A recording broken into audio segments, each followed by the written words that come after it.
안녕하십니까. 2023년 11월 29일 최병무의 팩트 시작하겠습니다. 쌍방울 대북 송금 사건. 핵심 피고인이죠. 이화영 전 경기도 평화부지사 재판부 기피 신청을 내서 현재 그에 대한 심리가 계속되고 있습니다. 자, 그걸 제가 재판 지연이다 이렇게 말씀을 드린 적이 있었죠. 자, 그럼에도 불구하고 총선 전에 결론이 나올 가능성이 높다. 이런 그 예상을 해드린 적이 있었는데, 자, 바로 그 이화영 그 전 경기도 평화부지사의 변호인이 벌써 제법 됐죠. 한 3주 전에 한 유튜브에 나와서 자기네들이 왜 재판부 기피 신청을 냈느냐 하는 그 속마음, 이거의 일단을 드러냈습니다. 그게 지금 알려지고 있는데, 그 계산법, 그리고 그 계산법은 과연 맞는가 하는 걸 제가 말씀을 드리려고 합니다. 자, 재판부 기피 신청을 처음 냈던 거는 10월 23일이죠. 그런데 바로 수원지방법원에서 11월 1일에 기각을 했고요. 그리고 11월 17일에 수원고법에서 기각을 했고, 그리고 나서 11월 27일에 대법원에 재항고를 했습니다. 기간을 꽉꽉 채워서. 그래서 맨 마지막 날, 왜냐면 일주일 내에 그 항고 재항고를 해야 되거든요. 그러니까 1심 이제 기각 결정이 났으면 그 다음 이제 그 기각 결정을 통보받은 날로부터 일주일. 그러면 맨 마지막 날, 그것도 가급적 오후에. 그래야 빨리빨리 진행이 안 될 거거든요. 이렇게 해서 항고하고 재항고하고, 그래서 현재 대법원에 있습니다. 이런 문제를 가지고 검찰은 재판 지연이라고 이제 얘기를 했고, 변호인은 그게 아니라 재판부가 불공정하다 이렇게 주장하고 있는데, 뭐 다 아시다시피 이 재판은 1년 정도를 끌고 있습니다. 1년 정도 재판받고 재판이 3번 정도 남아있을 때 갑자기 불공정하다?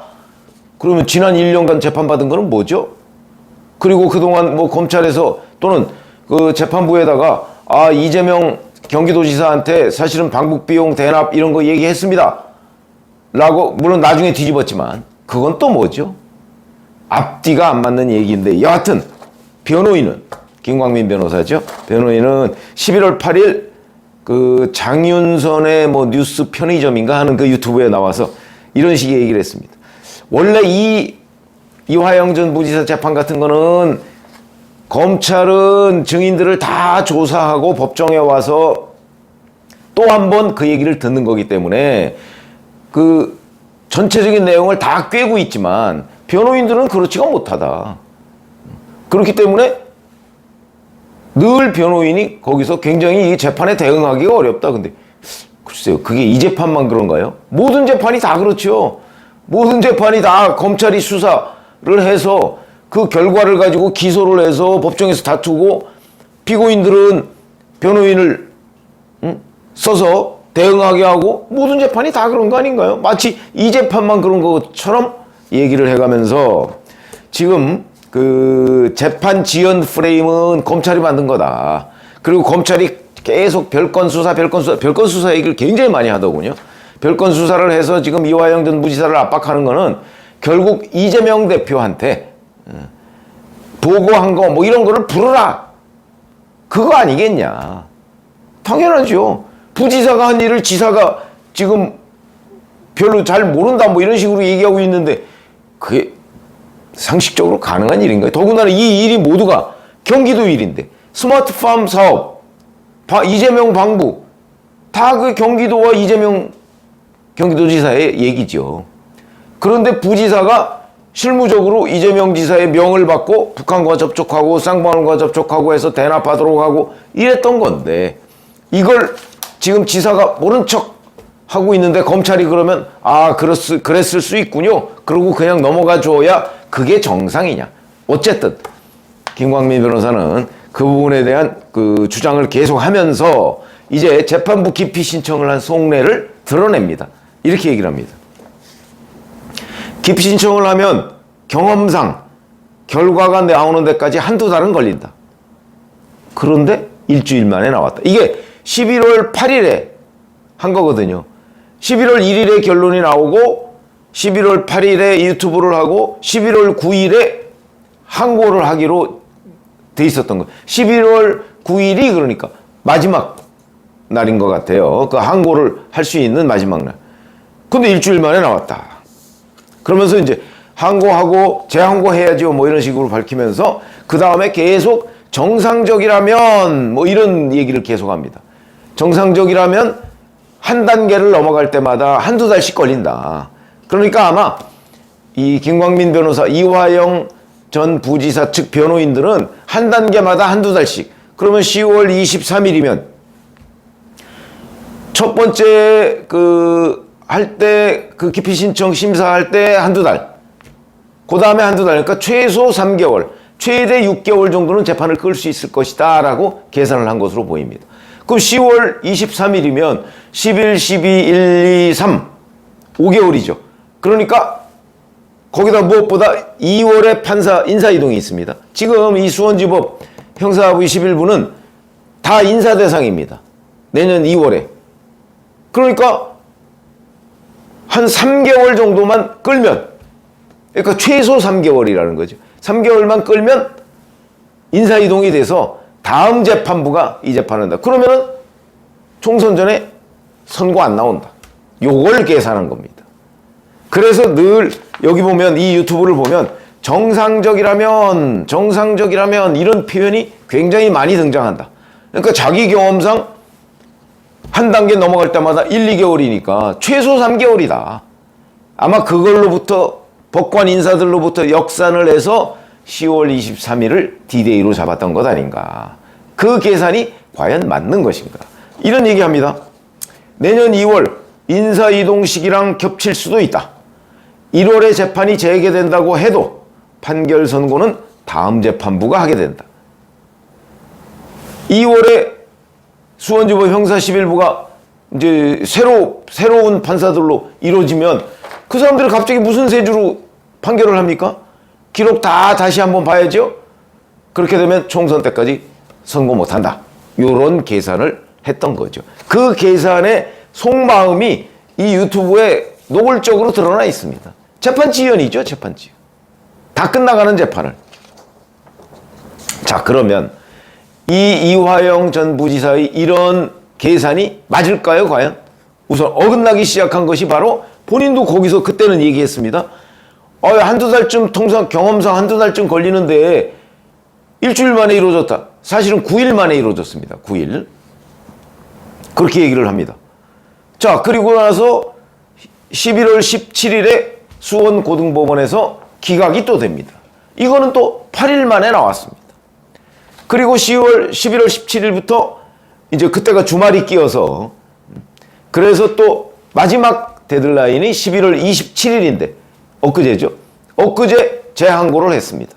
그래서 지금 대법원에 이제 도착해 있을 겁니다. 그럼 대법원은 지금으로부터 얼마 만에 결론을 내릴까? 아무도 알 수 없죠. 뭐 대법원에서 어떻게 결론을 내릴지. 뭐 변호인들도 조금 엇갈립니다. 거기도 한 일주일 만에 나올 겁니다. 이렇게 얘기하는 사람도 있고, 대법원은 좀 시간이 걸릴 텐데요. 이렇게 얘기하는 사람도 있습니다. 근데 저는 제가 보건대는 거기도 한 일주일 만에 나올 것 같습니다. 왜? 이건 누가 봐도 뻔한 재판 지연이거든요. 변호사도 재판 지연인 속셈이 있는 것처럼 얘기를 하잖아요. 그럼 일주일 정도 있다가 나온 다음에 12월 한 5일, 6일 이때쯤인데, 자, 그러면 이제 그때부터 나오면 곧바로 재판 재개가 가능합니다. 재판 3번 정도 남았다고 했죠? 그러면 이제 수원지법 형사 11부로 다시 그게 가게 되니까. 그러면 3번, 2번으로 줄여도 됩니다. 자, 이렇게 되면 이화영 전 변호인의 지금 얘기한 이 계산법 완전히 틀릴 가능성이 저는 높다고 봅니다. 그러면 잘하면 12월 중에 재판을 다 끝낼 수 있다. 결심을 할 수 있다. 그러면 이제 검찰이 구형하겠죠? 결심해서 구형을 합니다. 그러면 결심하고 나서 보통 선고까지는 한 달 반, 2달 이렇게 걸립니다. 진짜 애매한 시간이 있죠. 12월에 재판을 끝낸다면 1월 한 달, 2월 대략 한 10일 정도까지는 판사들이 이제 있으니까 그러면 한 40일 서두르면 가능하고 서두르지 않으면 이 판사가 그러면 다음 재판부로 넘어갑니다. 그럼 다음 재판부는 어떻게 되느냐? 재판은 끝난 상태인데, 끝난 상태입니다. 재판 기록이 이렇게 쌓여 있겠죠? 그럼 다음 수원지법 형사 11부 판사가 와서 자기는 재판을 한 번도 진행하지 않은 재판 기록 이렇게 쌓여 있는 걸 처음부터 끝까지 다 읽고 판결문을 써야 됩니다. 이게 말이 됩니까? 저는 이 제도도 바꿔야 된다고 생각합니다. 재판을 진행했던 판사와 그렇지 않은 판사, 감이 완전히 다르겠죠.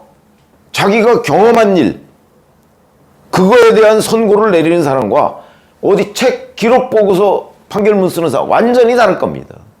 당연히 경험한 자기가 재판을 진행했던 부분에 대해서 선고를 그 판사가 내려야 된다.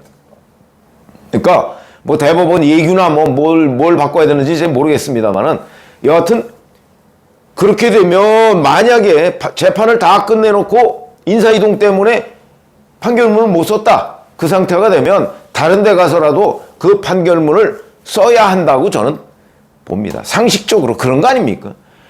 아니 다음 판사는 자기는 재판 한 번도 안 했는데 재판 기록만 보고 판결문을 쓴다면 그게 판결문입니까?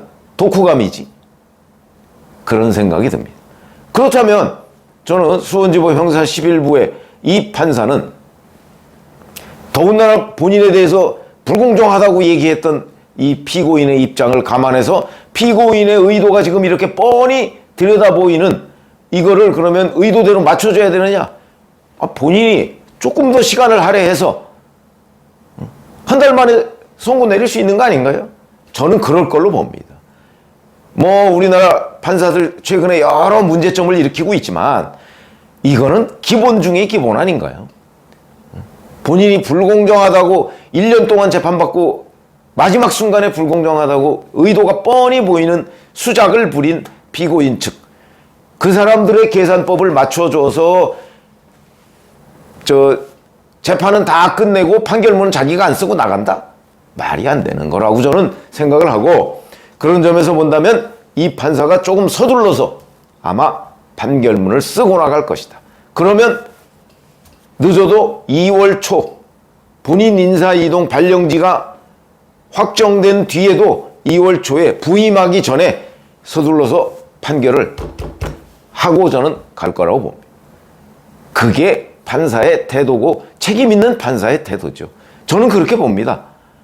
제가 뭐 변호인들한테 물어보면 변호인들 조금 엇갈리는데 제 의견에 동의하는 변호사들이 많이 있습니다.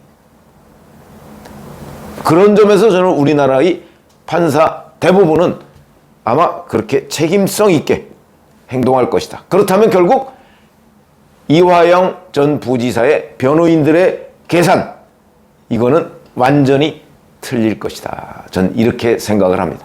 한번 첫 번째로 우선 우리가 봐야 될 거는 대법원의 결정이죠. 뭐 기각이 거의 확실시 되는데 다만 이 기각을 언제 해주느냐, 거기서부터 한번 계산을 해보시죠. 이화영 변호인의 계산법은 틀릴 것이 확실하다. 전 이렇게 생각을 합니다. 고맙습니다.